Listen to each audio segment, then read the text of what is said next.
pag-uusapan pa rin natin bilang follow-through ang paghahanda para sa nalalapit na halalan. Ito bang halalang ito ay makabuluhan? Yung bang paghahanda ay makabuluhan din?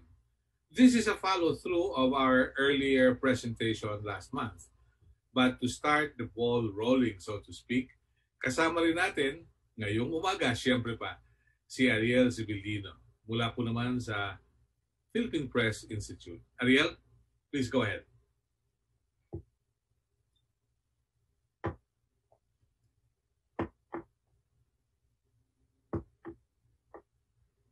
Hindi ko na unmute. Okay, minute pala ako ni Kuya Melo. Okay, magandang umaga po sa inyong lahat. Sa atin lahat at wherever you are, hope you're all safe.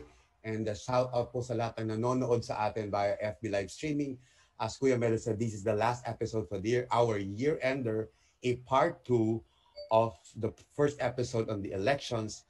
I just shared to you, but before that, we thank very much Seidel Foundation for supporting this landmark project of PPI, which actually started 5 months ago. This is the 6th and last month for this year. And hopefully next year, we are going to kick off with a topic that's very interesting as well in January 2021. Malugod kong i-share sa inyo just a few points raised, very good points raised during the last episode on the same topic. Number one, these were raised by the resource persons themselves and from the audience as well. Push for the implementation of the anti-dynasty law to address the playing on both sides kind of approach by the media. There is a need to come up with a partnership between COMELEC and social media influencers, as well as media organizations, not only PPI, but other orgs as well, that are apolitical in nature and will not be beholden to commerce, advertisers, etc., and other factors as well. A strong party system must be in place. Training programs for the media on how they play the role in on their coverage of the elections.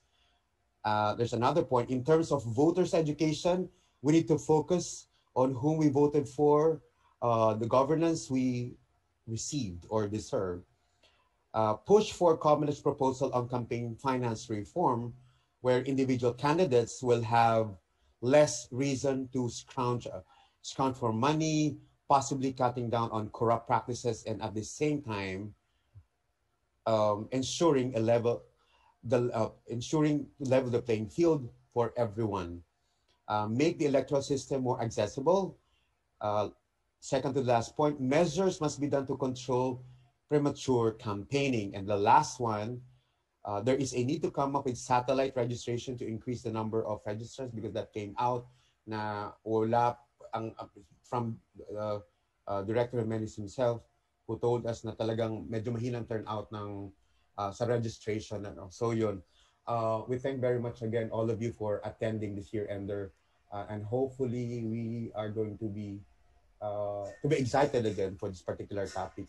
And having said that, having mentioned about Seidel Foundation, I would like to introduce to you the very good friend of ours at PPA and a lot of the media practitioners since we began partnering with them 2 years ago on federalism. He is the resident representative of Seidel Foundation to the Philippines. Please welcome Attorney Guts Heineke. Thank you very much, Ariel. Magandang umaga, good morning as well from my side. That's all my Tagalog, so I have to switch to English now. Yes, my name is Guts Heineke. I'm the resident representative of the German Seidel Foundation. The Seidel Foundation is a German NGO. We are for more than 40 years here in the Philippines, and it's our goal to build up democracy and good governance. For that reason, the Seidel Foundation is in the Philippines and even worldwide supporting civic journalism, because journalists, well-educated, well-informed, well-trained journalists, an essential key player for peace and development, because journalists are in charge in order to inform the citizen, the whole population about what's going on. Thank you very much, Ariel, as well for our wonderful partnership that we had during the last 2 years. Today is our last joint activity for this year, but I can announce already that we will continue next year. We will even have more activities. We will continue with the COVID Chronicles. We will start election chronicles. Of course, we will continue with this wonderful roundtable discussions. When you just look now for the participants, 14, it seems a little bit, not so much, but we know that we have a lot of participants in Facebook because it's less expensive watching from Facebook than being in Zoom. That's probably one reason, and it's more relaxed when you are in Facebook. Nobody can see you though, so we have usually in Facebook I think around 300 to 500 participants. Normally. So we are seen everywhere. So this program is really a success. We had 5 roundtables so far. This 6 for this year. All were good, all were nice, interesting topics. I learned a lot as a foreigner here in the Philippines, and we will continue that. Besides that, we all hope, I think, that we will have some real activities next year, like seminars, but that depends on the COVID-19 developments. Let's hope the best. So in order to close my little opening remarks, thank you very much, PPI. Thank you very much to all of you watching us, participating. Merry Christmas, and I wish us all a much better New Year 2021. Yes. Thank you. Merry Christmas, guys. All right, thank you, and of course, we will end the year with another serious discussion. Ano ba ang magaganap? Ano ba ang kailangan gawin? Ano ba ang mga problemang nahaharap natin ngayon? Dahilan sa nakatanggap ako ng larawan mula kay June Dantes tungkol sa mga politiko sa Bicol. Mga Villafuerte na naman ito, na namimigay ng face shield. Pero yung mga face shield magkakatabi at iba-iba ang pangalan pero iisa ang apelyido. So sabi ni General June Marquez na alala niya in 1993, nagkaroon ng isang sakuna doon sa Bicol, isang Air Force C-130 ang bumagsak at lahat namatay. I recall that because I was there at the airport waiting for the C-130 na walang dumating, only to find out it crashed. Sabi ni General Marquez, sunod-sunod kasing bagyo ang tumama sa Bicol at that time. Binaha ang Camarines Sur. Sabi ko, nothing has changed. Floods remained and the Villafuertes are still there. Anyway, tuloy tayo sa ating talakayan. Let me introduce our guests today. We're joined by Dean Ronald U. Mendoza of the Ateneo School of Government. Meron silang ginawang pagsusuri tungkol sa political dynasties. We're also joined by Dr. Edna Ko. Siya po'y professor sa larangan ng Public Administration at siya po ang director ng Extension Program ng University of the Philippines sa gitnang Luzon. At dati po siyang dekana ng NCPAG. Kasama rin natin si Attorney Rona Ann Caritos. Siya po Executive Director ng Legal Network for Truthful Elections o yung LENTE. Pag naiba yung pronunciation, medyo iba rin. At siyempre, dahan-dahan tayo, Sir Melo. Okay. Si Ginoong Jerry Lirio. Siya po ay isang Marshall McLuhan Fellow in 2006 at siya po ay isang Jaime V. Ongpin Awardee for Journalism. Siya po yung nagbunyag ng Hello Garci. At the same time, siya rin yung nagbunyag noong 1995 dagdag bawas sa senatorial elections. Okay? Inaasahan natin makakasama rin si Ginoong Berhel Santos. Baka nagte-tennis pa at nagpapapawis to keep himself fit. So let's start. Siguro, mapakinggan natin si Ginoong Ronald Mendoza, si Dean Ronald Mendoza. Ano ba yung kanyang ginawang pagsusuri? Well, you may also share some slides if you wish. May kinalaman ito sa political dynasties. Welcome aboard, Dr. Mendoza, and thank you for taking our invitation. Good morning. Thank you very much, Melo. Salamat sa ating mga kaibigan nandito. Sorry I'm a little late. I came from another Zoom meeting. I think the new normal is we have even more meetings than we used to have physically True. before. But it is a very enriching environment to catch up, and I thank Melo and the PPI for the kind invitation to contribute. I have a slide deck, but I think I'll spare us from that punishment and just give an informal sense of what the research is about. It's really about looking at the patterns of leadership in our country. Not necessarily just about study that I started when right now it's about 10 years old, the data set that we have. And it is the largest political leadership data set of the Philippines. And it now spans somewhere over 15 years of leadership data. And of course, our leadership is dominated by political clans. I don't think we ever had a sense of the exact domination, the exact number, until we put together that data set. And it started in AIM. We migrated it to Ateneo. And right now, we have figures that describe Congress, the municipalities, the provinces. And the figures are quite stark. Almost 80% of Congress are fat dynastic. In the provinces, except for a few governors, everyone is belonging to a fat political clan. And when we say fat political clan, this is one of our innovations. We try to distinguish the thin dynasty, yung payat na dynasty na nagsusunod-sunod lang, from the fat dynasty, yung nagsasabay-sabay. At in-explain ko na nga dati ito sa isang event ni Melo, yung fat dynasty talaga yung main concern natin because the governance implications of simultaneously occupying office. The checks and balances of our government tend to fail.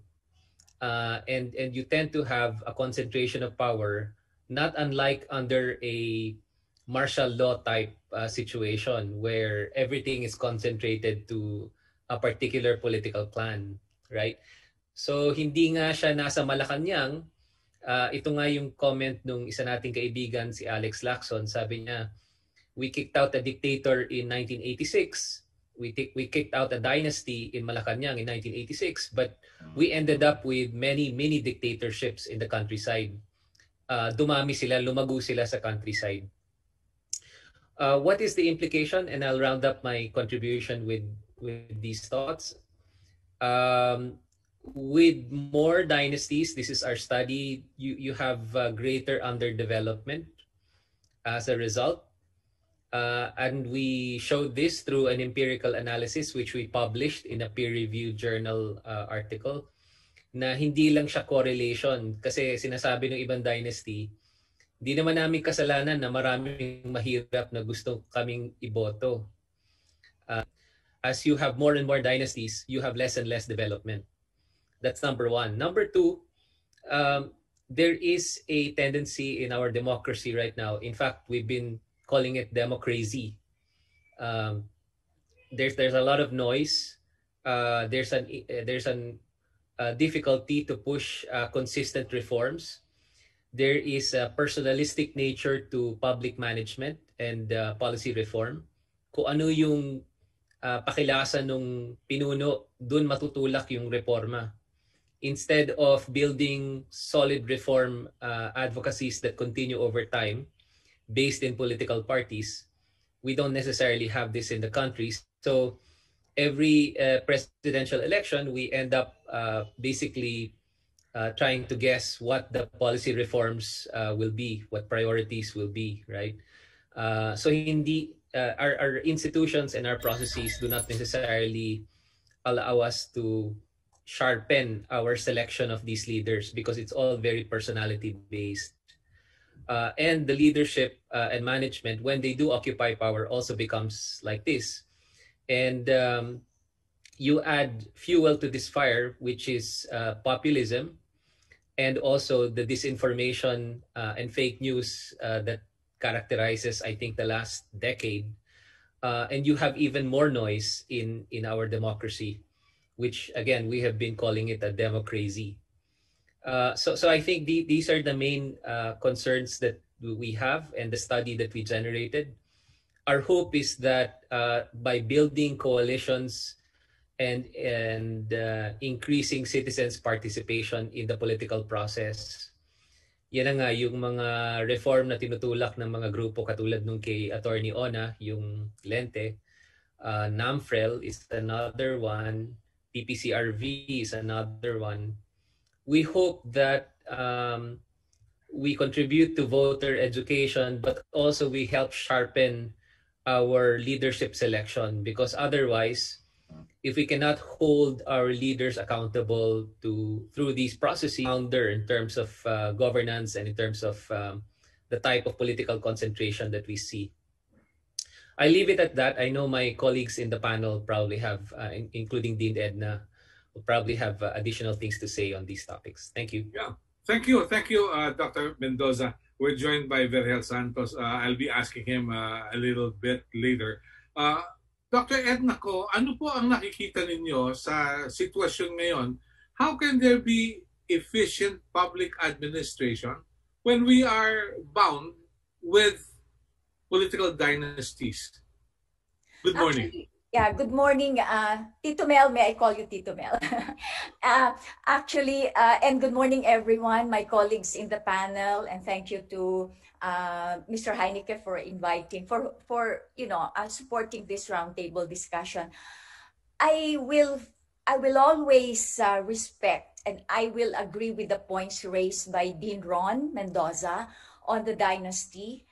However, I would also hasten to add that in the context of governance, where there are a number of confluencing factors that shape power, leadership, public administration, governance in general, one is really the structure that we have in the country.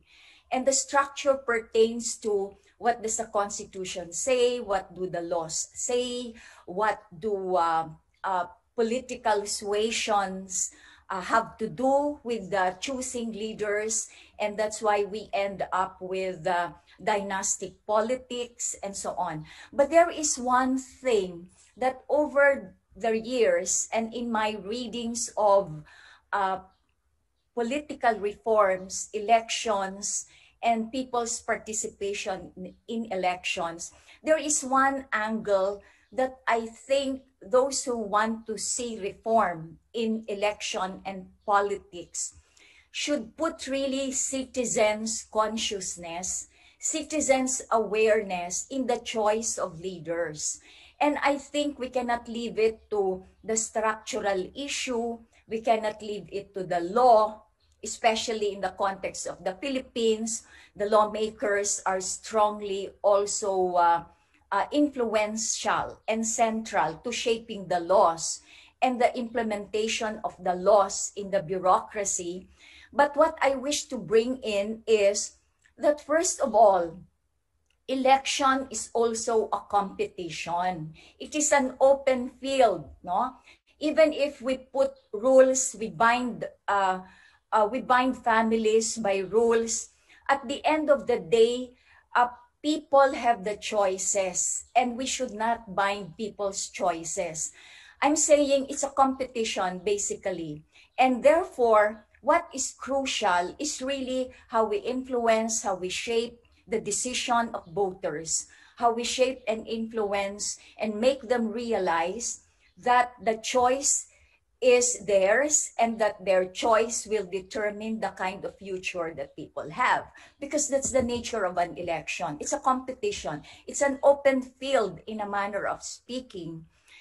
We may have the rules, bawal ang dynasty, but then as we see over the years, nasa constitution, pero mahirap ipatupad sa batas. Kasi ang gumagawa ng batas, yun mismong may family na political clans and political families. So given that, ang challenge ko dun sa issue na yan ay itapon natin sa mamamayan, sa voters, yung issue.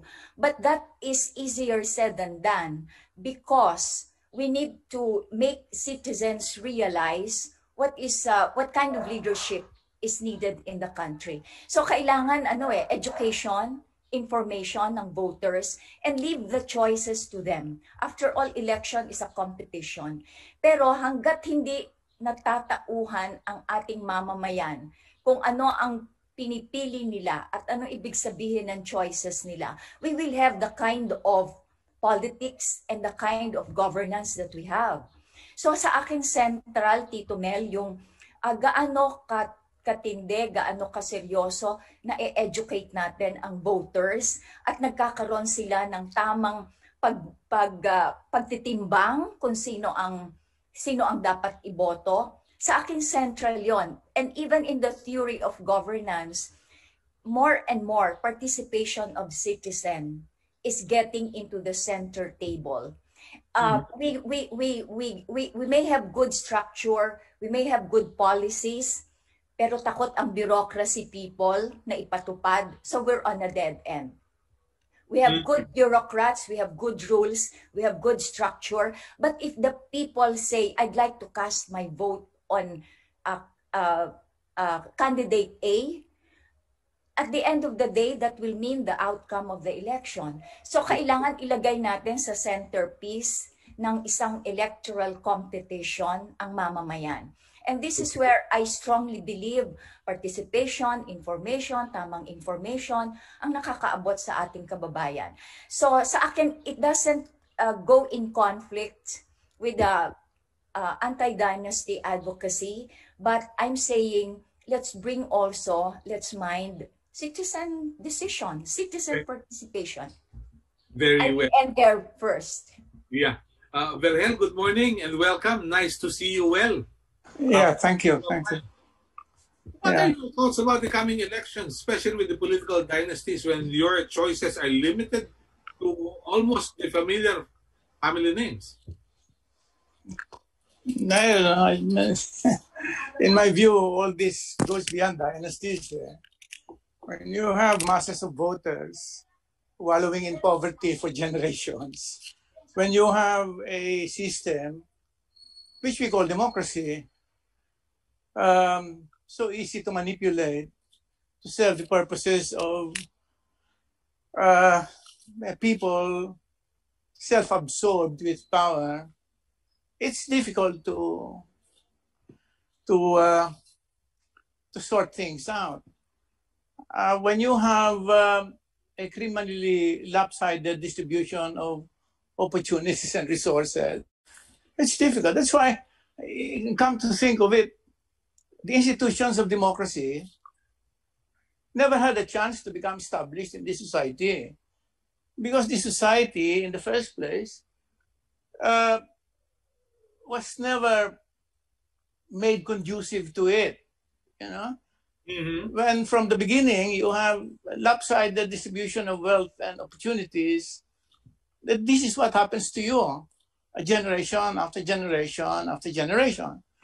Now, if you say, I can understand that there are people, there are campaigns, there are crusades for the establishment of a true democracy in this part of the world, but we just started on the wrong foot. I mean, the society started on the wrong foot. If you look at if you look at contemporary history, I mean, post-war, up to this time, the problem was over-concentration of power, dynasty from the beginning, 46.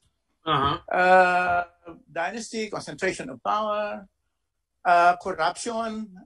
You know, every term is a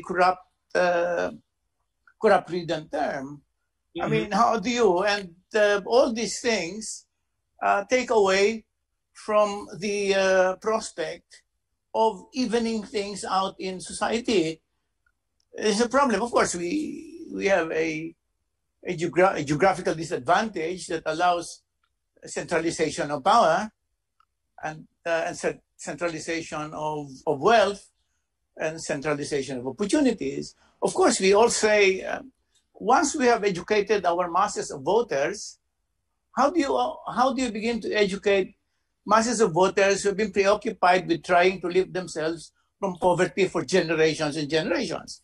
How do you do that? And education is not simply education. It is not simply teaching math. It is not simply teaching reading. It is not simply teaching history. It is teaching in context.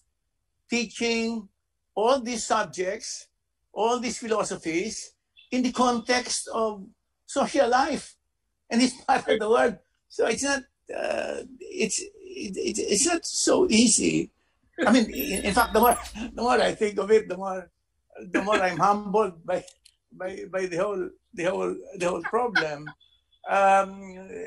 Somebody asked me what I would do. I would choose. Also, from the beginning, we've been told that the process of development proceeds from up down. I mean, trickle down. I mean, how could that have been? How could we have subscribed to that to that philosophy when we very well know that if you controlled wealth and opportunities from the top, you will get nothing but trickles. I mean, development starts from the ground up and starts by expanding outwards, one community linking to another. That's what I think, anyway. So it's very humbling to think of the whole problem. Okay. Ona, mula sa lente, you never get tired of working para magkaroon ng credible elections. Pero looking at the past, ano ba yung leksyon? Meron ba? Well, magandang umaga po una sa ating lahat. Sir Melo, it's nice to see you again. It's nice to see colleagues in the election and academic world, Dr. ko, Dean Ron. Salamat po for complimenting us that we never get tired. Kasi ang ano naman po namin, ang lagi pong focus namin in Lente is policy changes or reforms in our policies in our electoral laws. Kasi we want genuine elections and we see that there's a systematic problem because of political dynasties, because of the type of candidates and politicians, political parties that we have right now in the country. But hindi naman yan magbabago eh. So we see that changes in our election laws and our policies will hopefully be those little steps. So hopefully in the future, meron po tayong may improve in our elections. And just going back to your question, ano yung mga learnings? For the past 3 major automated elections since 2016, we saw how misinformation has played a role in our elections and how it has changed the narrative and how it has changed how people look at our elections and how voters appreciate our elections. And isa pong malaking lesson namin dyan, especially with what we saw in 2016 and 2019 elections, is we need to be prepared and we need to be capacitated in addressing this problem because this problem will not go away and this problem will be bigger in 2022. Why? Kasi wala na po tayo isang major channel na isang source of information for most of the people, for most of our countrymen. So where will they go for information? They will go to online platforms like Facebook, Twitter, YouTube, and we all know how these online platforms have been gamed or have been manipulated to show a different story to our electorate. So our organizations, different organizations like ASOG, NCPAG, UPNCPAG, PPCRB, NAMFREL, the churches, we usually come together and teach ourselves to fight this problem more and fight this problem more effectively. Kasi hindi po pwede, fake news yan, without us understanding the algorithm or the formula behind how these online platforms work. So our solution to it will be more effective. So yun po yung isa sa mga malaking learning namin this past 2-3 major elections. Okay. Pero you will agree with me na yung mga halalan natin are based on personality, not on political platforms, right? Of course, opo.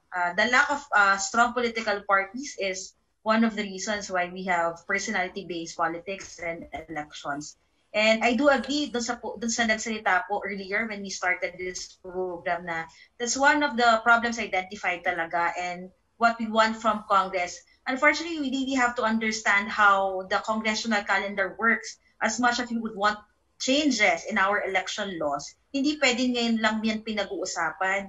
Kasi if we look at our calendar now, 2 or 3 buwan na lang po yung natitira in the congressional calendar before they file their certificate of candidacy October of next year. So yung po sinasabi natin na anti-dynasty provision, stronger political parties, hindi na po natin yan makikita in time for 2022. And if ever na lang yun. Opo, if ever we want to talk about these things again, these reforms in our laws, we really have to start after the 2022 national and local elections. And sana yun yung hingin po natin from our presidential candidates in 2022, that we want to see change in our political structure, the way our political parties are governed and regulated by our COMELEC. You know, Ona, sa Bicol, pag sinabing napangakuan ka, that's 50% already. Pag nagkatotoo yun, bonus na yun. You must give them 50% for the efforts of promising. Pero meron na akong mga narinig na pangako. Hindi naman nangyari eh. Laging madugo nga. But anyway, tatabi muna natin yung topic na yan. Thank you, Ana, for the opening statement. Jerry, binuksan mo, ikaw yung naglabas noong dagdag bawas noong 1995. Do you see symptoms of that all over again for 2022? Jerry? Teka. Unmute muna natin. Paki-unmute lang muna. Yan. Okay. Yes, Berhel. Pero magandang umaga. Magandang umaga. Sir Berhel, Mr. Gat, magandang umaga sa lahat. Nadagdagan ko lang yung intro mo, Berhel. Hindi lang naman ako nag-expose nung Hello Garci. Dalawa kami sa Inquirer, tapos meron pang PCIJ, Newsbreak, at saka Vera Files. Okay. In any case, yung dayaan nung nang dagdag bawas, hanggang ngayon naman nandyan. Nung nagsisimula kaming, alam namin ni Nene Pimentel na nananalo siya, pero natalo siya sa bilangan. At nung una, wala kaming clue kung paano namin aatakihin yung kaso niya. Nung na-realize namin sa Tarlac mismo, pilot president, isa sa pilot president, mas maraming bumoto kaysa dun sa mga rehistrado. Doon nagsimula yung crusade ni Nene Pimentel. Dito rin, nangyari din sa US, may mga allegation na marami ang bumoboto kumpara doon sa numero ng rehistrado. Oo. Pero gusto ko lang banggitin yung mga nabanggit ng unang speaker, yung dynasty ni Ron Mendoza, ang ganda-ganda niyan. Ilang beses na niyang binanggit yan sa amin sa ABS, at kasama na rin yung selection of leaders, tamang information ni Edna ko, at saka yung kay Berhel, equal distribution of wealth and opportunities, at saka yung media, yung citizen literacy, at saka media literacy. Siguro kung lalagyan na natin ng detalye, magandang balikan natin yung ating batas at saka yung karanasan natin ng history. Yung history ng pandadaya at saka yung batas. Pwede na silang mag-file ng candidacy sa October, pero ang election ay sa Mayo pa. Nung nakaraang election, si Senador, magbabanggit na ako ng pangalan, si Senator ng Cavite, artista, Bautista, nakalimutan ko. Ibong Revilla. Hindi pa, nasa kulungan pa siya at hindi pa siya nagde-declare ng candidacy. Dito sa Rizal, ang dami na niyang poster na nakalagay sa puno. Wala nga nakalagay na vote. Pero malinaw. Ang ibig ko sabihin, kung babalikan naman natin yung batas, siguro dapat naman yung batas, may capacity si Bong Revilla na maglagay ng polyeto, may pera, may mga taga-takbo. Di pa paano naman yung wala? Okay. Na gustong tumakbo at talagang qualified. Okay. Diba? Doon sa citizen literacy, siguro idadagdag ko, kasama doon sa selection of leaders, idagdag na natin yung media literacy. Siguro wag nang magpadala ng reporter na magko-cover ng COMELEC ng mga fresh graduate. Yung matatanda na so that they can give context and guidelines. Halimbawa, mayroong isang kandidato dyan, palagi naman siyang na-declare na nuisance candidate, hindi man lang nabibigyan ng background na dapat ito wag nang patagalin pa ng COMELEC. Dapat ng COMELEC wag matakot na makasuhan. I-declare na once and for all immediately. Itong nakaraang election, yung mga party list nasa likod hindi nakita kasi ang haba-haba ng listahan eh. they will give us do us a favor kung lilig na talagang na-screen na yung mga kandidato. Pipili na lang tayo kasi ang ABS nagkaroon niya ng 3 debate because we have to give another time and another debate for the hindi namang kilala na iba doon talaga namang dapat tanggalin na sa listahan. Yung sa mga reporter siguro, halimbawa, yung ang pagtakbo naman talaga is a matter of right. Constitutional, if you're qualified, you can run. Pero may resolution din ng Supreme Court na it's also a privilege. At meron ding COMELEC ruling na you should also have the capacity to mount a nationwide campaign. If election after election you cannot mount a nationwide campaign and that you're a nuisance candidate, strike them out of the list. Pampagulo lang eh. Meron tayo diyang ex-husband ni Chris Aquino. Meron tayong kapangalan kaapelido ni Frank Chavez, kaapelido ni Alan Peter, kaapelido ni Noynoy Aquino na wala nang intensyong matino kung hindi manggulo lang. Di ba? So yung tamang informasyon, halimbawa, hindi ko alam kung bakit nangyari ito, pero sa history natin, iba yung role ni Johnny Ponce Enrile. Nagkaroon siya ng libro na gustong baguhin yung history. Nung nangangampanya yan sa Ilocos, lahat ng ginawa niya kay Marcos, sinasabi niya. Lahat ng position, niluklok siya ni Marcos, sinasabi niya. But never na binanggit niya yung kanyang role sa EDSA na isa siya sa mga nagpatalsik kay Marcos. Pagdating sa Tarlac, sa bailiwick ng mga Aquino, lahat ng ginawa niya for Aquino, ginawa niya sa EDSA, never na na-bring out niya yung role niya sa panahon ng martial law. Yung tamang information, siguro ang media, laki ng role dyan eh. Yung media literacy, yung backgrounding ng reporter para pag binibigay mo, limited na nga yung information, limited yung space, limited yung time, ibigay na natin sa tao yung tamang background, who is that candidate and why we should not or we should vote for him. Melo. Okay. Maganda yun Okay. Pero the question remains, personality-oriented pa rin ang eleksyon. Weak political party system. I don't know whether Dean Mendoza would have his thoughts about the kind of political parties that we have. Ano yung pagkakaiba ng mga political parties kung meron man, except for the party list na gustong matanggal doon sa listahan ng mga mambabatas. Dean Mendoza, please.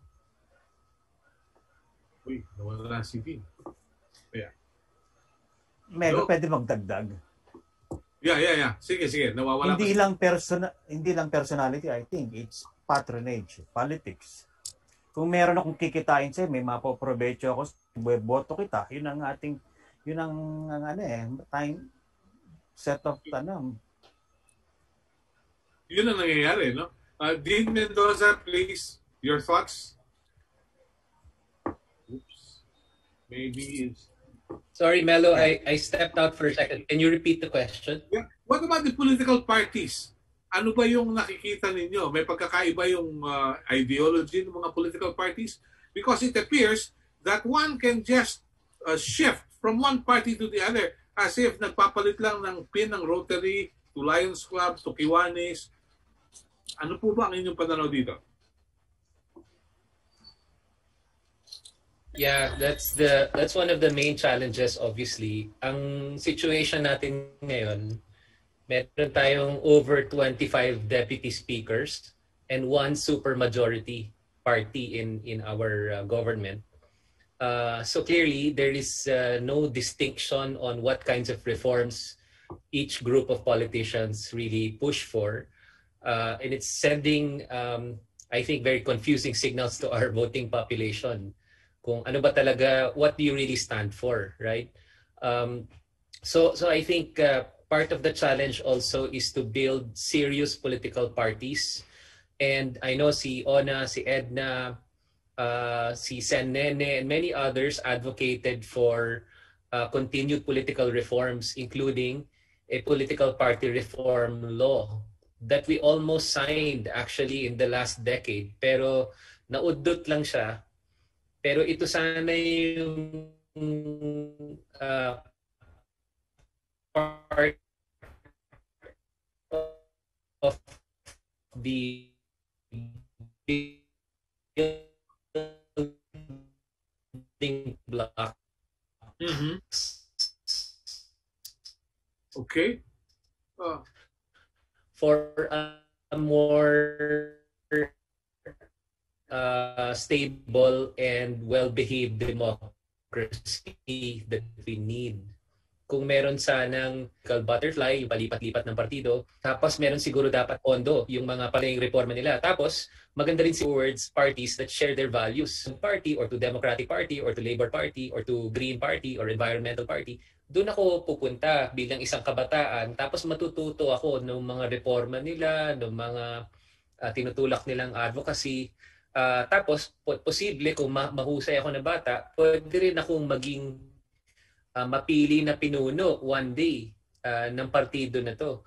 Walang ganyan nila kung tama yung last name ng bata. Kung kamag-anak ka na makapangyarihan na kasi mas mura yung ikampanya. Kung kilala na yung pangalan mo, meron ka ng 5 kapamilya na naluklok na rin sa pwesto, ikaw na rin yung patatakbuhin. Hindi yung bata na mahusay at matino at meron talagang paniniwala sa reforma. So, ang tanong sa kabataan ngayon na I hope maraming kabataan makinig nitong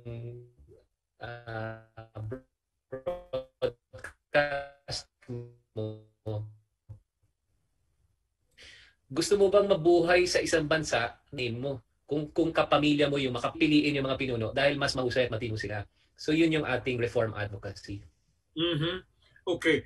Pero ang isang problema, karamihan daw ng mga kabataan ngayon, parang ayaw pa magrehistro. Ayaw lumahok sa political exercise. Is it because wala na silang tiwala sa sistema natin? Dr. Mendoza, please. Could it be... Quick reply lang. Ako naniniwala na maraming kabataan. Yeah. Naniniwala ako na maraming kabataan na gustong makilahok, na gustong makapasok sa political system natin. In fact, yung SK reform law na chinampion ng mga katulad ni Dean Edna at saka ni Attorney Ona and others, meron na ngayong anti-dynasty clause yan, dynasty regulation component. So mas marami ng kabataang magkakaroon ng pagkakataon na maging SK. At yung pag naging SK ka na at napatunayan mo na mahusay ka pala na pinuno, pwede na silang mag-ambisyon na tumaas pa at palanday. Pag sinabi mong politiko ang isang tao, sinabi mong politiko, ay, siguro trapo yan, siguro ganyan yan. Hindi, pag isa kang politiko, isa kang tao, isa kang mamamayan na nagsisilbi sa kapwa niya mamamayan at gusto mong magkasama-sama tayo para maitupad yung ating mga development objectives. Yan ang goal ng mga politician dapat. So I hope yung mga bata ngayon nagko-consider na magkaroon ng political career, political future, hindi lang yung mga batang mayaman at batang tama yung last name, kundi yung mga bata na gusto talaga, nagnanasa talaga na baguhin yung pamamalakad ng ating bansa. So ako naniniwala na maraming bata na pagka binigyan mo ng pagkakataon, magsisilbi sila ng mahusay, kailangan gisingin natin yung maraming mga bata, kailangan hindi sila ma-discourage. Kasi kung ang tingin nila, puro dynasty na lang ang mananalo, puro dynasty rin ang may pera, talagang madi-discourage yung iba dyan sa mga yan. So yun dapat yung ating... Yeah, thank you. Dr. Edna ko, isa pala kayo sa prime mover kaya nagkaroon ng reforma sa SK. Pero ang problema kasi, doon sa SK election, kumalat na rin yung pera. Bibilhin ko lang yung boto, panalo na ako. At pag may pera ako yung SK na uupo sa sanggunian. How do you feel about that? Ako kasi, Tito Mel, I always believe na yung political party electoral reforms, hindi dapat pagsawaan, no? Kahit may mga ganong insidente na kung saan we have those, sabihin natin, negative experiences and cases, reform is always a continuing task. it's a continuing challenge. So, nag-agree ako dun sa unang sinabi nila, Dean Ron, may mga kabataan na nadidismaya, meron ding sumusunod sa yapak ng mga, sabi natin, trapo, ng political clans, magiging dynasty. Pero at the end of the day, ang dami pang section ng kabataan na hopeful, promising, at may mga magagandang example na kung saan nagpapakita ng bagong practices. And the other thing I think is some people see this kasi iba ang lengguwahe ngayon ng kabataan. And therefore probably we have to reach out to young people. And if you listen to many of them closely, ang daming reason kung bakit hopeful tayo na pwedeng magbago. Ang problema lang natin sa Pilipinas, napaka-slow ng ating changes na nakikita. And therefore, we have to stretch a little bit of that persistence, stubbornness for reform, the patience, kailangan andun tayo. We've been through so many electoral and political reform campaigns. Pera at politika, party reforms, party list, anong ambag niya. Tinignan natin ito. We pushed for the creation of yung campaign finance unit inside the Commission on Election as a result of our pera at politika campaign na money must not matter. But they should be accountable, yung fair at level playing field ang practices.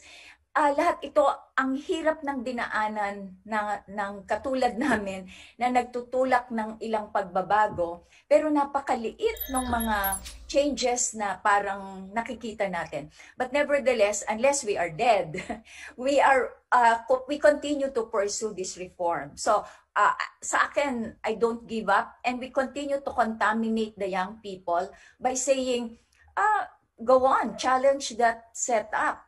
But also, hindi ako nawawala ng pag-asa kasi in the last 2019 election, we made a strong punch against political clans, right?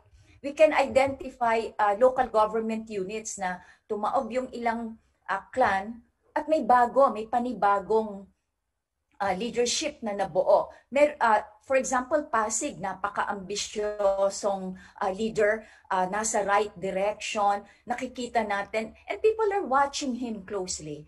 May pag-asa ba to? Magtutuloy-tuloy ba ito? I think we should kind of invest hope in that kind of change and bigyan natin ng patuloy na support. So sa akin, although, oo nga, I agree with Verhel, ano ba to? Napaka-systemic ng problema. But we are born into this system and we are the active agents and ingredients kung paano we swim into this mal system that we are into. So sa akin, sige lang, punch lang. Wherever we can go and create some mileage, let's go. But the young people, ang laki-laki ng ating botante na young people, let's go and mind them. Never mind yung mga trapo na mukhang hindi na nga yan talaga. Magkakaroon ng ilang radical positive changes. But we have to live with them. But we should continue not to give up. Sa akin, sige lang, we walk the long miles. And as I said, unless surrender na tayo, patay na tayo, then we can't do anything. But I think people like us who have aged in the reform efforts, I didn't realize, Ona was my student, I didn't realize people like me, older than her, continue to inspire, We continue to inspire those who come after us. We continue to inspire media people. Hindi naman lahat ng media people pay envelopes yan, right? So, I think may pag-asa hanggat ang bagal lang talaga ng Pilipinas in more ways than one. We see very ang bagal, And but there are some colorful changes that we can see. So hindi naman siya 100% failure. Pero it all the more challenges our persistence. Ay, yun lang, Tito Mel.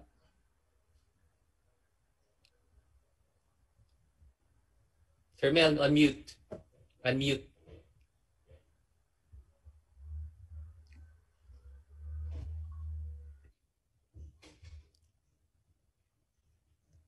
Sir Melo, unmute po.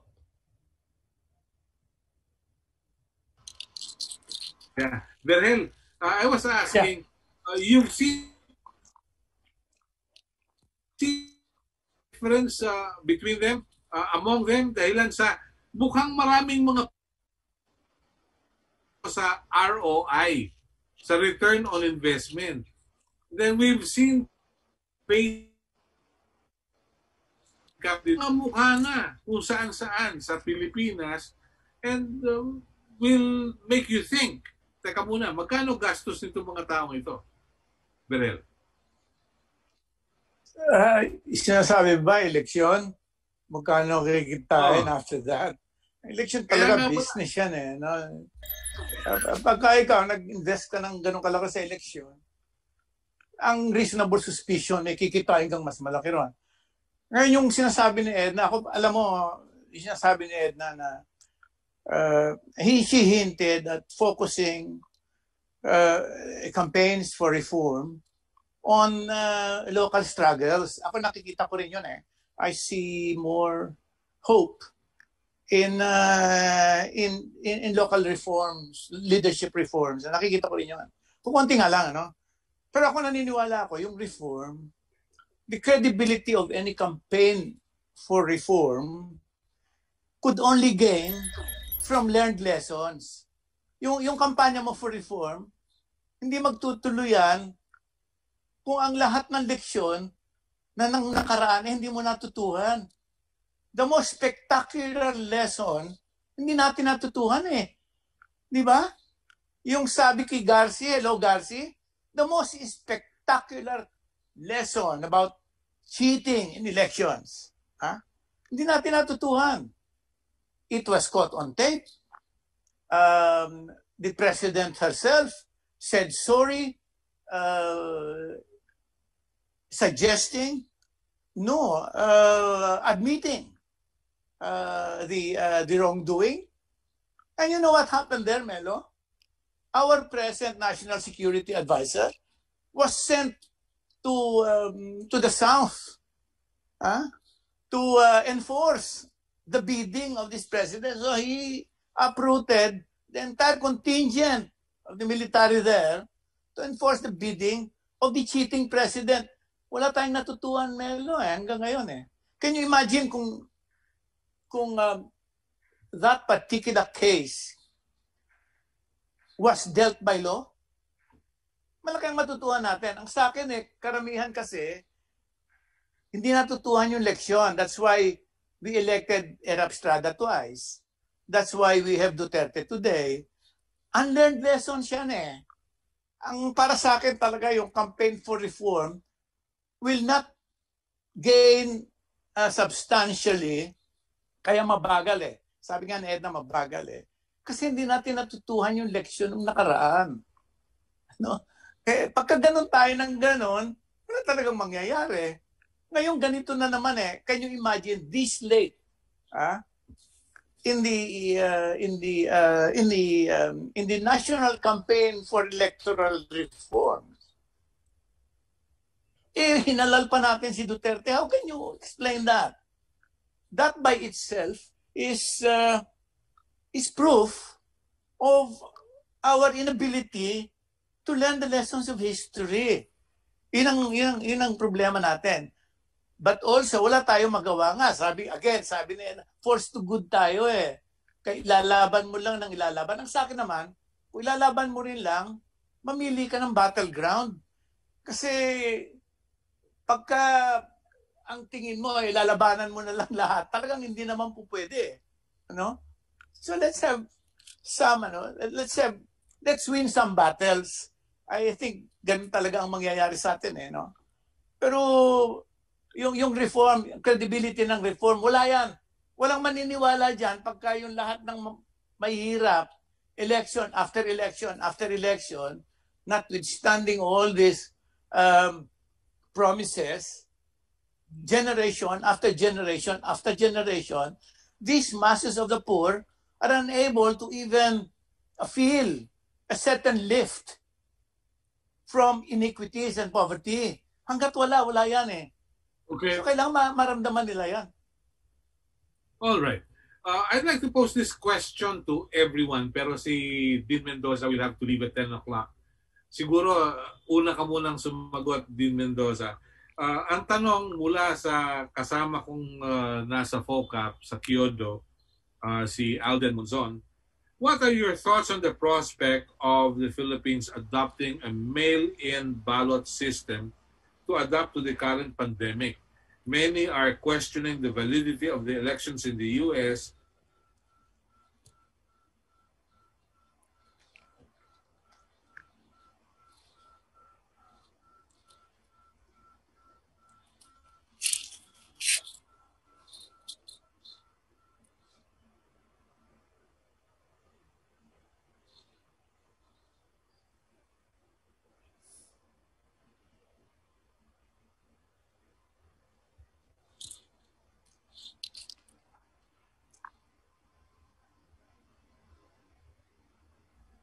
Sir Melo, you're on mute. Unmute. LDT all over again. Dean Mendoza, your thoughts about mail-in ballots? Yeah. First, thank you again for the chance to weigh in. I just wanted to react quickly to a point raised earlier, and then I'll react to mail-in ballots. Right. Okay. The first, I think it's a very deep discussion what we're having in terms of Dean Edna's iterative approach to reforms, bit by bit, we're moving forward, versus si Sir Verhel, what I thought I heard is parang hindi natin nakikita na nagme-make an impact sa ating kababayan, so maraming nadi-discourage, right?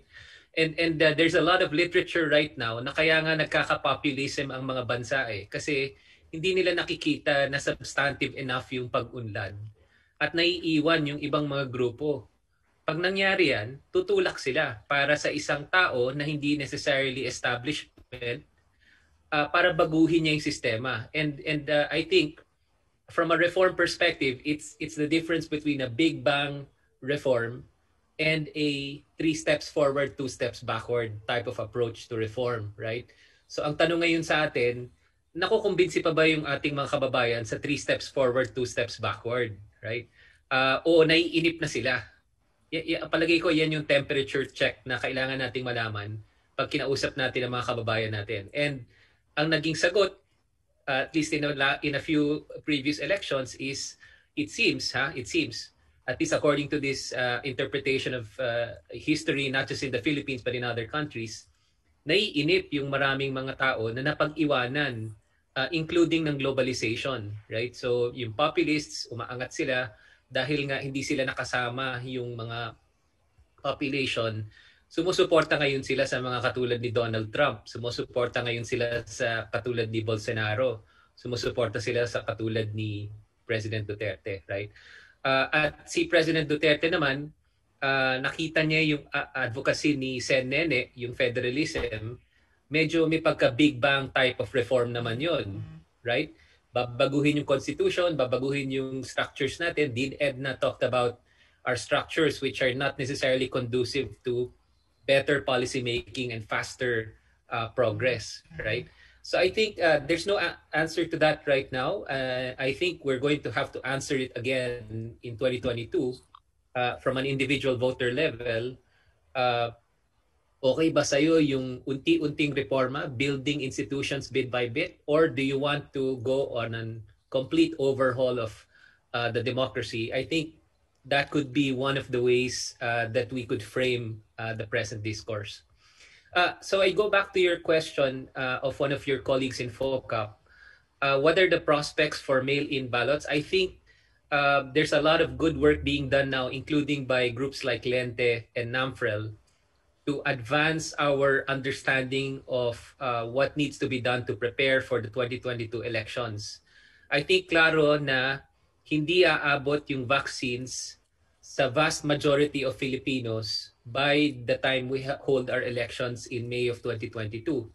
I think it's a safe assumption to make right now. So, kung ganyan ang situation, we need to start preparing for the May 2022 elections, and we need to consider the cost benefit of different types of strategies to basically give our fellow Filipinos a chance to vote, and really to ensure that they are not disenfranchised during this particular process. So yung mail-in ballots is just one of several proposals that have been put forward. Ang sagot ko lang quickly dyan, what are the prospects of mail-in ballots? Each of the options will require an understanding of our capability to execute the strategy. So kung yung institution na matatask to implement it is quite weak or hindi pa masyadong malakas, hindi siya masyadong well-managed, then it will be challenging, right? So I think we should consider the options that link to already stronger institutions and management para hindi siya magkaroon ng problema when we roll out the reform. So I think si Attorney Ona might actually weigh in on some of those options for preparing for the 2022 elections, and I think we should really start as soon as we can. Pero Dean Mendoza, you're about to leave. Ano yung prospects na nakikita mo for the coming elections sa 2022? Ano yung preparations na dapat paghandaan talaga para matiyak na kapani-paniwala yung eleksyon at yung mga cartoon characters hindi na mahalal into high office, things like that? I think our COMELEC is already hard at work preparing for 2022. They have a budget. It's not as large as what they wanted. I think we should support them to get more resources to do a more adequate job preparing for 2022. What are the options that we are considering? Actually, may paper sila Attorney Ona dyan on what options, what technologies are possible to prepare for 2022. Pero ang tingin ko dyan, we should consider under a pandemic situation, restructuring the way we concentrate our polling places. I think this is one of the options that are now being weighed in. We should consider those who will require special help, such as the elderly, such as those who may actually be sick of COVID. Kailangan pa rin nilang bumoto, by the way. So kailangan meron tayong basically a master plan, a comprehensive plan to ensure that very few or zero Filipinos will be disenfranchised because of the pandemic. So it's a huge task, and I think it will require an investment in our COMELEC and in our citizens' participation to strengthen that particular process. I think it will also require the strong buy-in of many of our politicians and political parties, such as they are. They need to support this so that we can protect our citizens during the campaign when the politicians are campaigning, and during the election day, and also after the election day, so that we will have sort of a fair and stable environment to conduct it. I think many of these things will need to be worked out in another conversation where you will have more of the details. But certainly, there are very practical ways done by other countries already. South Korea had elections, Singapore had elections, the United States had elections. Even some middle-income Latin American countries had elections. So hindi yan about being rich and being able to afford it. Lahat ng bansa na magkakaroon ng eleksyon, kaya nilang gawin yan within their means. Kailangan lang pagplanuhan at paghandaan. Okay. Pero isang tanong na ka mag-exit, gaano kalaki yung halaga ng endorsement ng isang sitting president sa isang kandidato na maaring umali sa kanya?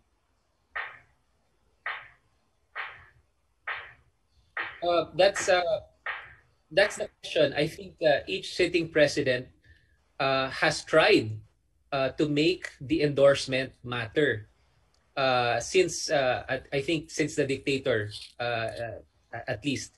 But I don't know of any of them that have really succeeded in transferring that popularity and transferring that endorsement into votes for the next president. And Dean Edna can correct me if I'm wrong there, but I think the general pattern is you cannot transfer it. So the next president will need to make an altogether new case in order to be selected. And this actually is part of what makes the policy reform environment a little unstable.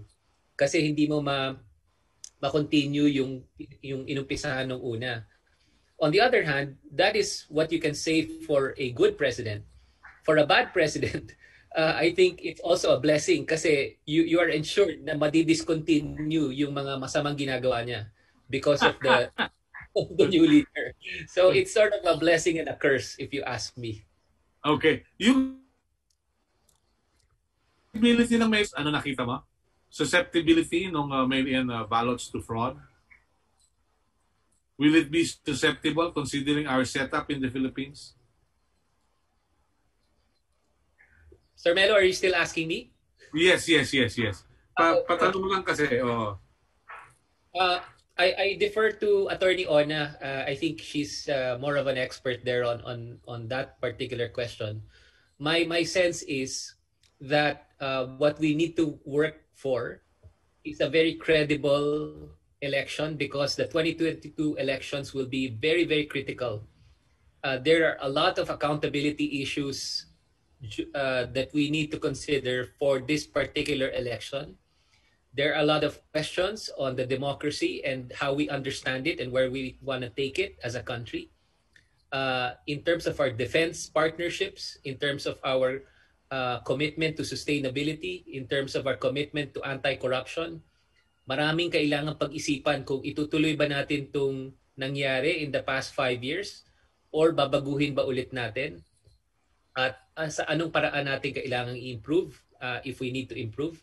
So I think the elections, because of so many issues, not to mention the pandemic and COVID-19 and the global economic slowdown, there are so many things that need to be considered and a lot riding on getting that election right by our country and also getting a credible election result. Mm-hmm. Okay. Thank you very much, Dean Mendoza, for your time with us. Merry Christmas too. Thank you. Thank you again. Dr. Ectaco, your thoughts about mail-in ballots, please? Actually, is it possible for us to have it? Well, I am not very sure whether a mail-in ballot would be a good way to explore participation in the election. Meron kasing may very character yung ating system ng bureaucracy. Kung paano, ano ang capability ng ating bureaucracy, ng ating system, ng management ng election, kung paano ito mag-work effectively, or will this be another occasion for corrupting, no? Or yung maka-intervene dun sa decision talaga ng people's votes and choices. So I mean it's because the mail-in approach has to do with ano yung system ng delivery, ano yung means ng sending. At the moment, technologically, we are not very strong on that. So paano yung mail-in system magiging mai-ensure yung efficiency niya. So I am really half-hearted on the mail-in system. As it is, we have been discussing in the congressional hearings that there should always be options for people, that we cannot rely on technology electronic system alone. Kasi meron tayong access divide. Maraming lugar, maraming sections ng country who do not have very good connection. Even if you have laptops, computers, pero ang weak ng ating connectivity, so that may hamper that. Therefore, dapat yung ang sinasabi namin, pag-isipan pa rin yung combination of different approaches. Of course, mail-in is one. Pero ang sa akin lang, how will we be assured, no, na yung ating election manager like the COMELEC would have a strong, reliable plan to carry it out, na walang hijacking, walang intervention, and so on. So I think that's my hesitation, and certainly dapat patuloy na kino-consider yung iba-ibang option, including, for example, extending voting dates to more than 1 day because of the condition of the pandemic. And I think there are some people in COMELEC and also in Congress who are already convinced about really holding election beyond 1 whole day. For the reason that right now, meron tayong isang krisis na hinaharap, which can prevent or derail election occurrence. At ayaw nating mangyari yon, no? So I think we are exploring different options. I'm saying I'm not really close to the idea of mail-in, pero anong assurance that it will really be effectively carried out?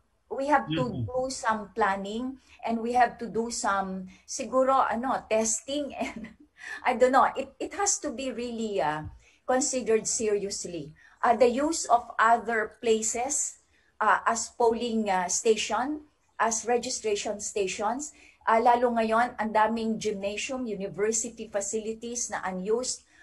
We can offer them, probably consider them as options for voting places. Kasi ang isang kinakaharap ng botante ngayon, the fear, yung safety under a pandemic. So takot magrehistro, takot lumabas.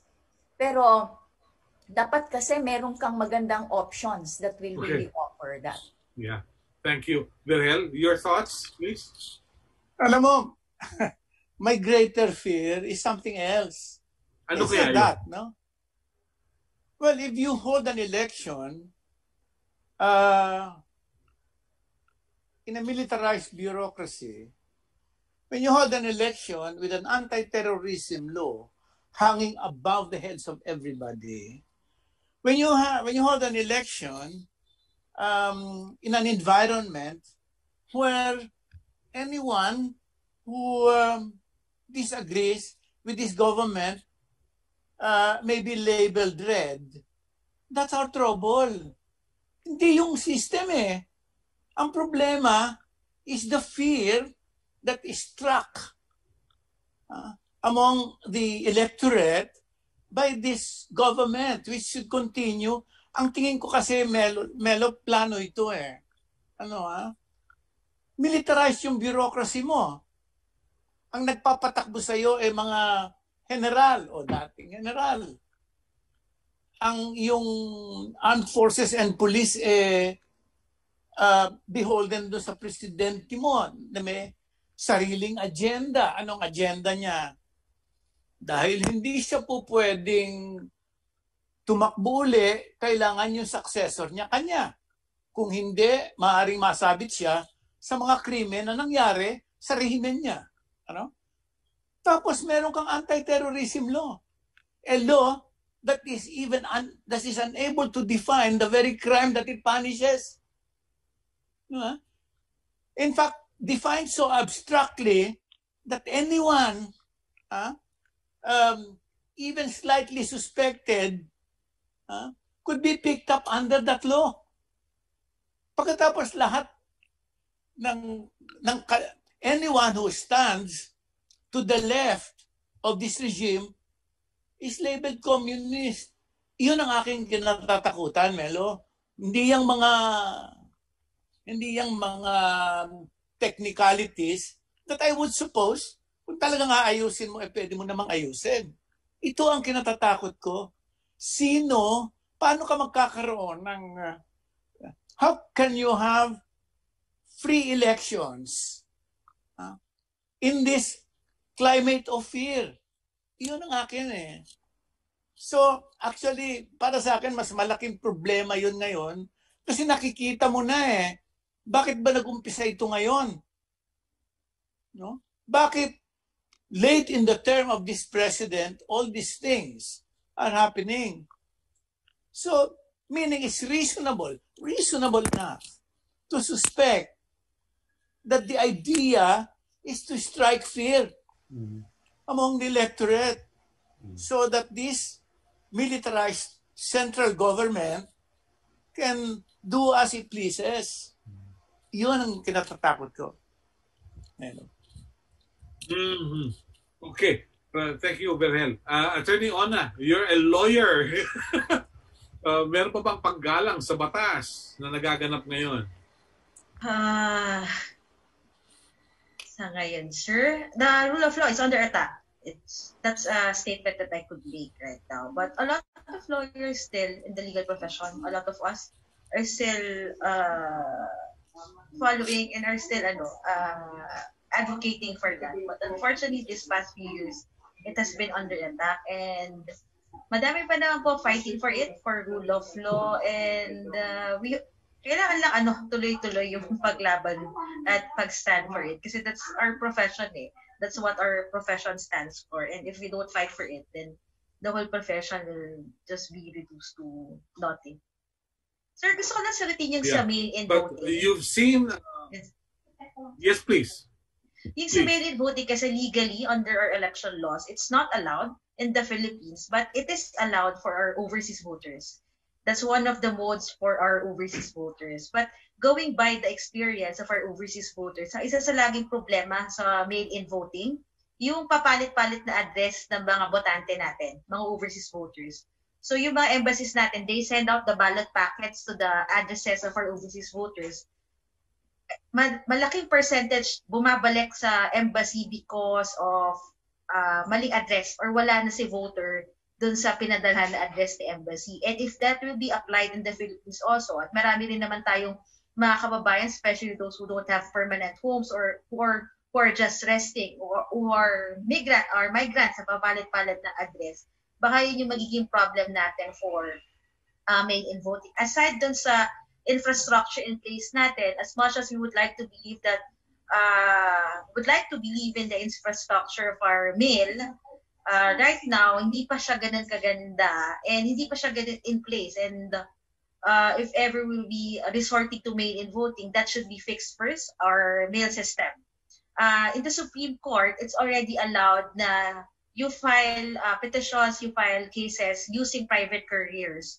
So if ever we'll be exploring mail-in voting, that should be one of the options to explore also engaging private couriers, not only our public couriers or yung PhilPost, kasi nga po meron talagang backlog in our public mail system.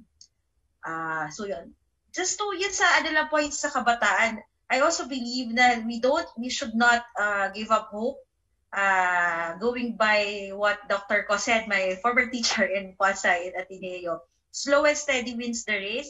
And the SK reform law was just passed 2016, and we had our first SK elections in 2018. So itong mga bata po na to, mga bata pa talaga at baguhan. And we really do have to focus on them kasi we've been talking to some of these SK officials. Ang problema po, they're also starting talking to the barangay captains, to the old guards in our elections and in your political structure. And ang hirap po niyan, when you talk to the old guards, they will learn the old tricks of these old guards, ng mga kabataan natin. So kailangan, ngayon pa lang, mag-intervene na tayo. Groups like us should intervene and touch base with this young politicians. Kasi ito talaga yung future natin eh. If we don't have a political party reform law in the future, because that's really hard to pass, then we invest in the SK. Kasi 5-10 years from now, they could be running for LGU or higher position. So, ako po talaga naniniwala na slow and steady wins the race. Ona, why is it that it appears yung mga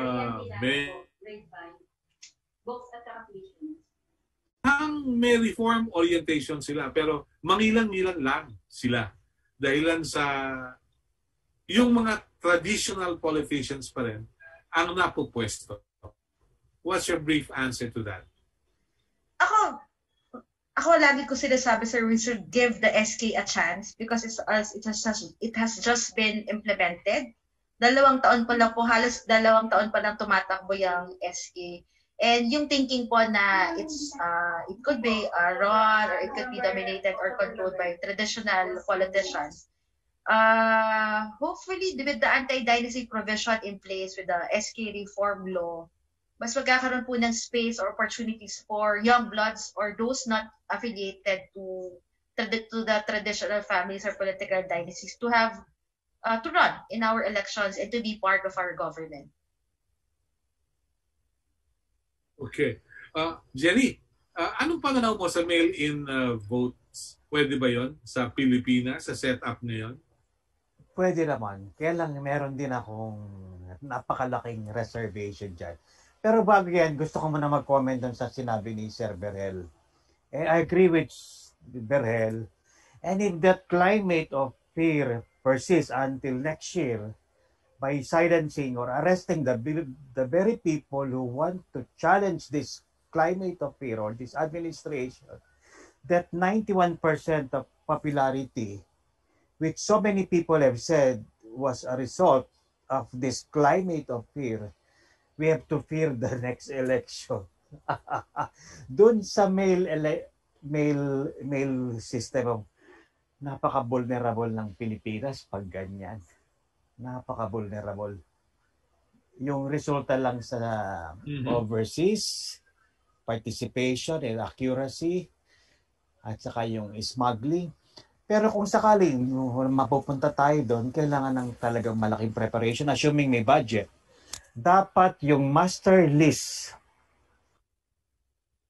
ng COMELEC ay maayos talaga.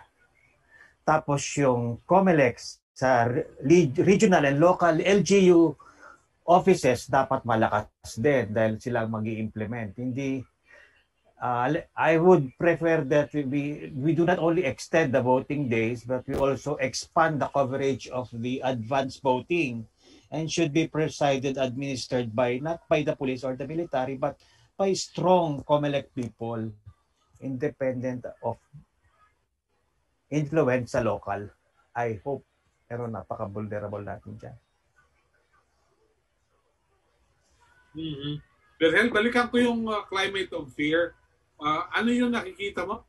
Pag merong ganitong sitwasyon, matatakot ang tao so magpiprevail yung gusto ng administrasyon? Ganun ba yun? Nakikita naman natin, nagpiprevail Pag tinignan, tama yung sabi ni Jerry tingnan mo lang ang survey isang tingin mo lang na survey ng mga natakot yun Di ba?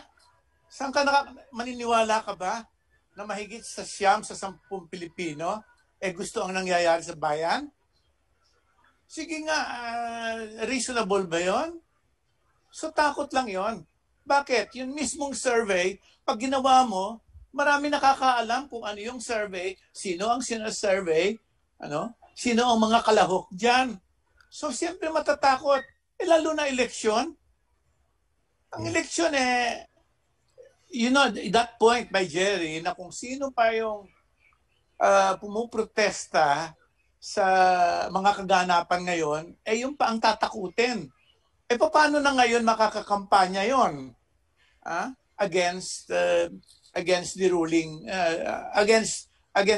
regime or against the choices of the ruling regime? Paano pa kampanya yon? Di talong-talo na. So kaya nga ang sinasabi ko is pagka talaga hindi mo natutunan, if I may go back to my thesis na reform, any campaign for reform will make reasonable gains only if lessons from the past have been learned.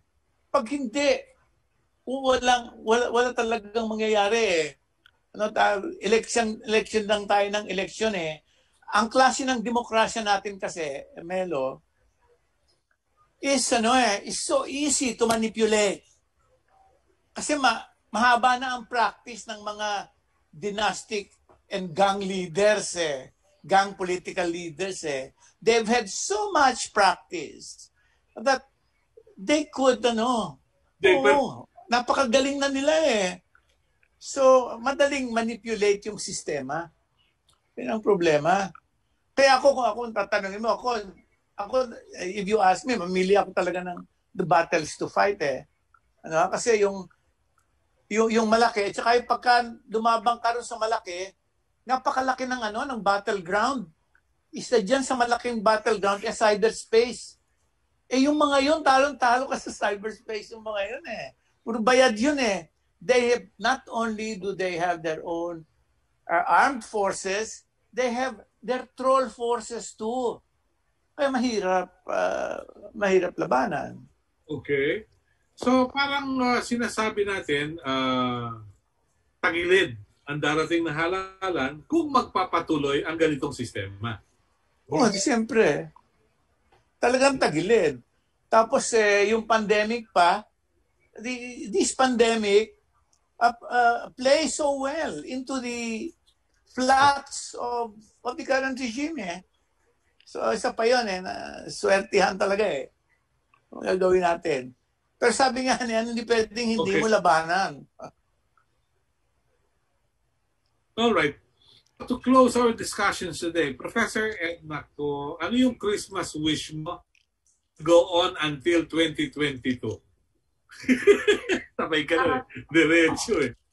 Well, sa akin ang wish ko, well, generally it's still pagdating sa election, hindi lang yung Christmas wish na, because I think I cannot wish for anything more, but ang para sa bayan, para sa society natin, para sa election,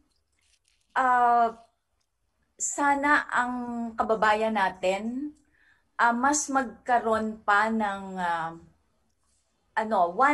one level higher sa pagsusuri what the election means, no? Ano talaga ba ito? And I think it is also about how do we face up, dahil ang daming nakabalot na condition yung election. Number one nga yung pandemic eh. Ang dali-daling ma-threaten talaga ng election, ng ating democratic exercise under a pandemic. That's why ang daming matatakot, not to mention the climate of fear na binanggit na. Pero sa akin, more than the political fear, it is also the safety, the health, the well-being of people. At ito ay idinudulot ng pandemic. But unless this is, I don't think we are doing well dealing with the pandemic. So baka din isang condition ito, no, para yung mga tao magdesisyon. Like during the time of Pinoy, Mama Sapano was a blow to the endorsement of his candidate. I think at this point, this administration, outside of that fear factor na sinasabi ng ating mga kasama dito, ang isang determining moment at matatandaan ng kababayan natin, how well did we perform under a condition of pandemic? Kasi ang trademark natin at this point, close to the election, anong performance ng ginawa natin ng administration na to on the pandemic? On the create, on the bayanihan to, ang daming problema.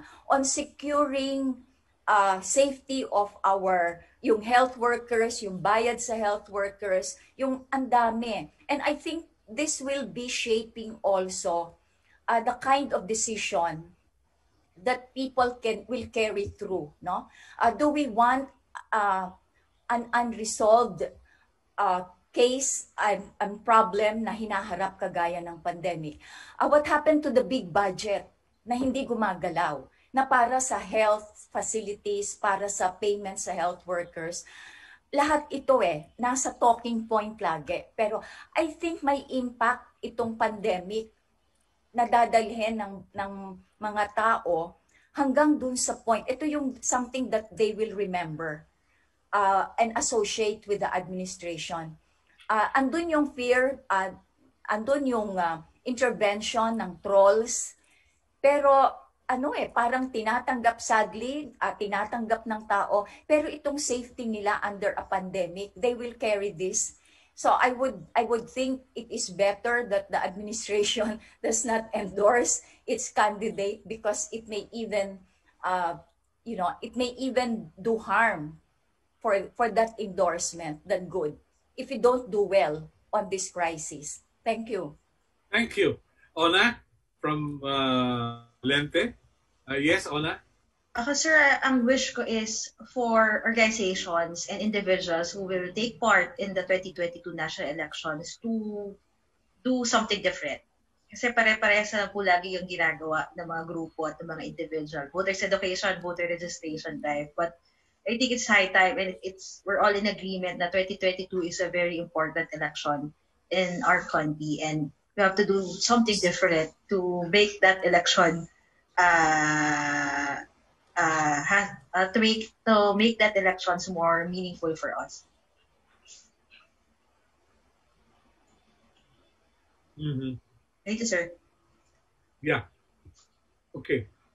Thank you. Jerry? Isa lang ang wish ko. Divine intervention.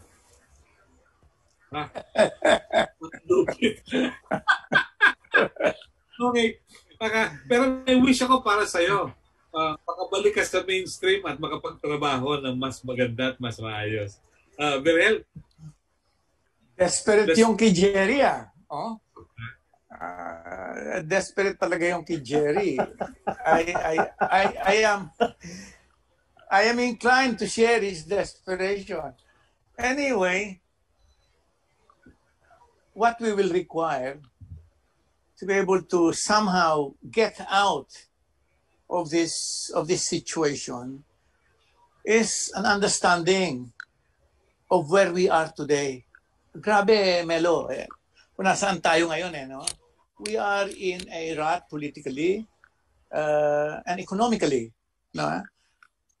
I don't know whether, notwithstanding an elephantine proof that we are in this kind of situation, people will be able to gather or to muster the courage to vote the next time around the proper consciences. Yun lang ang tinitingnan ko kasi kailangan natin melong a great deal of courage and a proper understanding of where we are today and where we might be going if we made the wrong decision. Yun lang. Okay. Andiyan pa kaya si Attorney Getz? Attorney Getz, please. Hello? Palagay ko wala. Ariel, your thoughts? Closing remarks na tayo? Your Christmas wish? Or on behalf? Yeah, Getz is already with us. Your Christmas wish? Getz, please. Ayan na siya.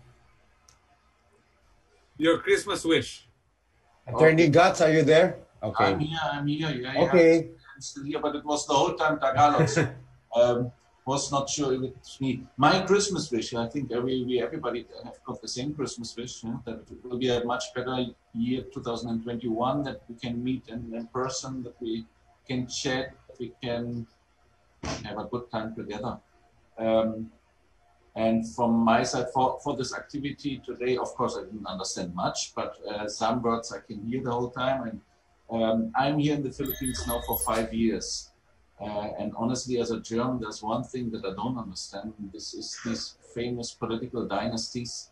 For 5 years now, everybody is complaining about political dynasties, but they are still there. So this is, for me as a foreigner, it's a little bit strange and hard to understand.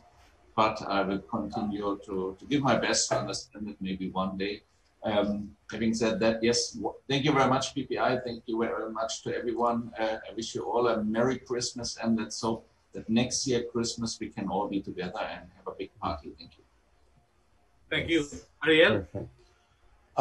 Maraming salamat sa lahat ng dumalo at nanood. Pero meron sana akong tanong din kay Mr. Santos at kay Jerry. I share the desperation of both.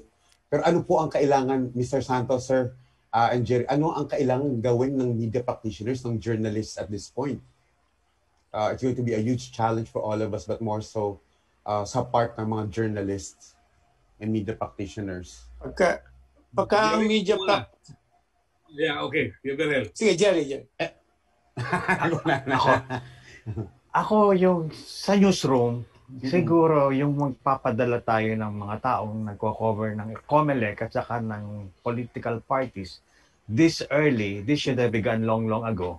Ilagay na natin yung mga matitino at marurunong, huwag na yung mga bata na hindi man lang makapagbigay ng background kung sino yung mga kandidatong pasaway. Dapat tapos na yun. Kasi kailangan natin experienceado na may experience na. Kasi kailangan talaga natin ng information at saka education. Kukunti yung space, kukunti yung time. Let's give the best. Hindi na yung hindi tayo nakakapagbigay ng tamang information sa gitna ng pandemic at saka fake news. Dapat matino, mahusay na pagbabalita talaga ang Yun ang masasabi ko para sa isang reporter na katulad ko. Sir Berel, mas pa.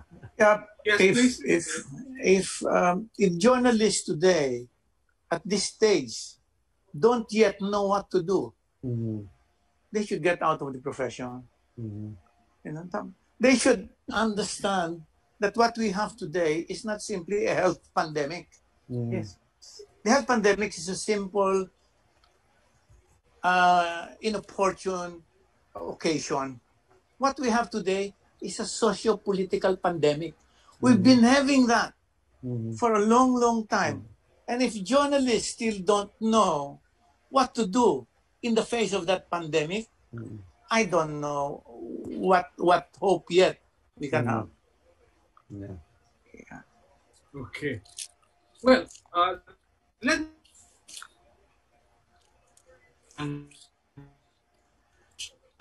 Nawala ang connection ni Sir Melo. I'd like to say thank you to everyone who made it possible. I can only wish we will have a better year ahead, a more peaceful Christmas, and connection so that we can go on with our... Oo nga, bad connection tayo ngayon, Kuya Melo. Oh, grabe. This is the worst connection. Yeah, putol-putol. My friends at the LDT smart that they should be smarter this time. Anyway, thank you very much. God bless us all. Next time. Thank you. Maraming salamat po. Maligayang Pasko. Maligong Bagong Taon.